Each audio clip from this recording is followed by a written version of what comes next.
ఓం సాయిరామ్ శ్రీ సచిదానంద సద్గురు సాయినాథ్ మహారాజ్ కి జై.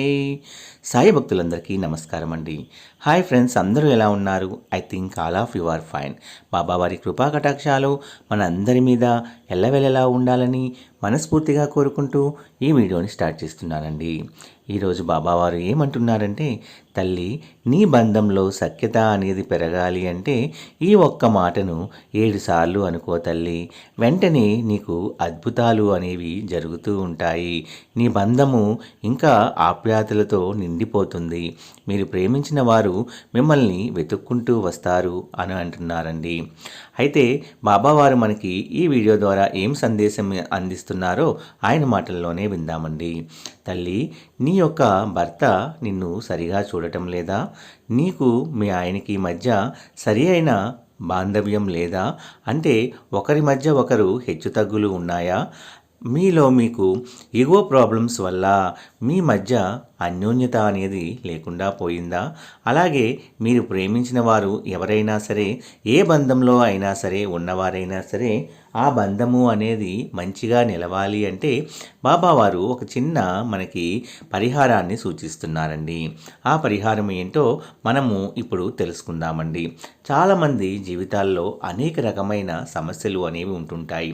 అందులో ముఖ్యంగా భార్యాభర్తల మధ్య అపోహలు, అనుమానాలు, అపార్థాలు, ఇద్దరి మధ్య సఖ్యత లేకపోవడము. ఈ మధ్య కాలంలో అయితే ఇద్దరు సంపాదన ఉండటం వల్ల ఒకరి మీద ఒకరు ఈగో ప్రాబ్లమ్స్ వల్ల నువ్వెంత అనుకునే స్థాయికి వెళ్ళిపోయి వాళ్ళ మధ్య గొడవలు అనేవి పెరిగిపోతున్నాయి. మరి కొంతమందిని చూస్తే ఆడవాళ్ళని తక్కువగా చూసే మగవారు ఉంటున్నారు. ఆడది ఎంత చేసినా కూడా వాళ్ళకి ఒక చీపురు పుల్లలాగా తీసి పడేస్తూ ఉంటారు కొంతమంది. ఇలా చాలామంది బంధాలలో అనేది సఖ్యత లేకపోవటము, అలాగే ఆస్తి తగాదాల కోసము మంచి మంచి సంబంధాలు, అన్నా తమ్ముళ్ళు కానివ్వండి, అక్క అన్నయ్యలు, ఇలా ఎవరైనా సరే డబ్బుల గురించి కూడా అనేక రకాల సందర్భాలలో చాలామందికి గొడవలు అయ్యి చాలా దూరంగా ఉంటున్నారండి. అది ఎవరైనా సరే, ఆ బంధము ఎటువంటిదైనా సరే, మనల్ని వాళ్ళు ఇష్టపడి మళ్ళీ ఎప్పటిలాగా ఆ బంధము అనేది సవ్యంగా ఉండాలి అనుకున్నప్పుడు ఈ చక్కటి రెమెడీని కనుక మనం పాటిస్తే చాలా అద్భుతాలు అనేవి మన జీవితంలో జరుగుతాయండి. ఆ రెమెడీ ఏంటో ఇప్పుడు మనం చూద్దామండి. అయితే ఇది కూడా ఒక వశీకరణ లాగే. వశీకరణము అంటే మనం ఎవరినైనా సరే ఇష్టపడిన వారిని మన మాట వినేలాగా చేసుకోవటము అండి. దీనికి మనకి మా వశీకరణకి మూలదేవత ఎవరు అంటే కామాఖ్య దేవి అండి. ఆ కామాఖ్య దేవిని మనం తలుచుకుంటే తప్పకుండా మన యొక్క బంధంలో మంచి స్థిరత్వము అనేది లభిస్తుందండి.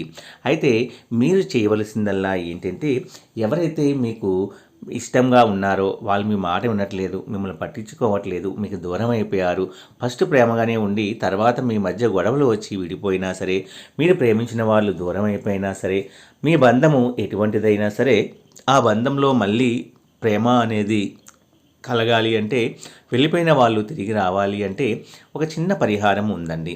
ముందుగా మీకు ఎవరైతే మీకు దూరమయ్యారో వాళ్ళ పేరు అనేది ఫస్ట్ అనుకొని, అలాగే మీరు కామాఖ్య దేవి అయిన మహా అనే మంత్రాన్ని కనుక ఆ పేరుతో పాటు ఇది చదవాలండి. ఇది మనం చదివేటప్పుడు ఎలా చేయాలి అంటే, ఎవరూ లేని ప్రశాంతమైన వాతావరణంలోకి వెళ్ళండి. అంటే పార్క్ కానీ, లేదా మీకు చుట్టుపక్కల జనాలు ఎక్కువగా లేని ప్రాంతానికి వెళ్ళి మీరు అక్కడ కూర్చొని ఒక మట్టి ప్రమిద తీసుకోండి. ఆ మట్టి ప్రమిదలో మనము నూనె పోసుకొని దాంట్లో కొన్ని నువ్వులు వేయండి. నువ్వులు వేసి మీరు ముందుగా ఎవరైతే మీకు వశం అవ్వాలో, అంటే మీ చెప్పినట్టుగా మీకు దగ్గరగా ఉండి బంధము అనేది దృఢంగా అవ్వాలి అనుకుంటున్నారో వాళ్ళ పేరు తెలుసుకొని కామాఖ్య దేవి నమః అనే మంత్రాన్ని కనుక మీరు 7 సార్లు చదవాలి. వాళ్ళ పేరు, ఒకవేళ వాళ్ళ పేరు మీకు ఏదైనా తెలిస్తే, అదే మీకు ఆ పేరు ఏదైతే ఉంటుందో ఆ పేరుని ఒకసారి తలవండి. ఒకవేళ వాళ్ళు రమేషో రాము అయితే రాము అని చదివి కామాఖ్య దేవి నమః అని 7 సార్లు చదవాలి. చదివిన తర్వాత మీరు 2 అగరత్తులు వెలిగించి ఆ దీపాన్ని వెలిగించండి. ఆ దీపాన్ని మీరు అక్కడే వదిలివేసి వెళ్ళిపోవచ్చు. కానీ ఇలా మీరు ఎన్ని రోజులు చేస్తే మీకు మంచిది అంటే, కనీసము 3-4 రోజులు ప్రయత్నించి చూడండి. వితిన్ ఒక వీక్లో మీకు మంచి మంచి రిజల్ట్స్ అనేవి కనిపిస్తాయండి. కొంతమందికి ఒక్క రోజులోనే మంచి ఫలితాలు వస్తాయి.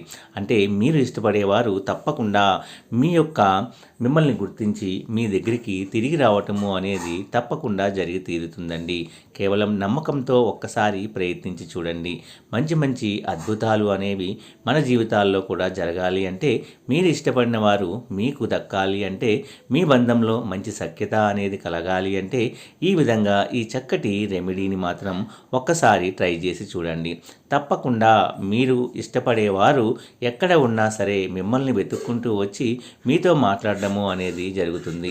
అలాగే భార్యాభర్తల మధ్య అయితే అన్యోన్య బంధము అనేది ఏర్పడుతుంది. వాళ్ళు ఎప్పటికీ విడిపోనేంత మంచి సఖ్యత అనేది వాళ్ళ జీవితాల్లో తప్పకుండా కలుగుతుందండి. నా వీడియోస్ కనుక మీ అందరికీ నచ్చినట్లయితే please like, share and subscribe and support my channel. Om Sairam.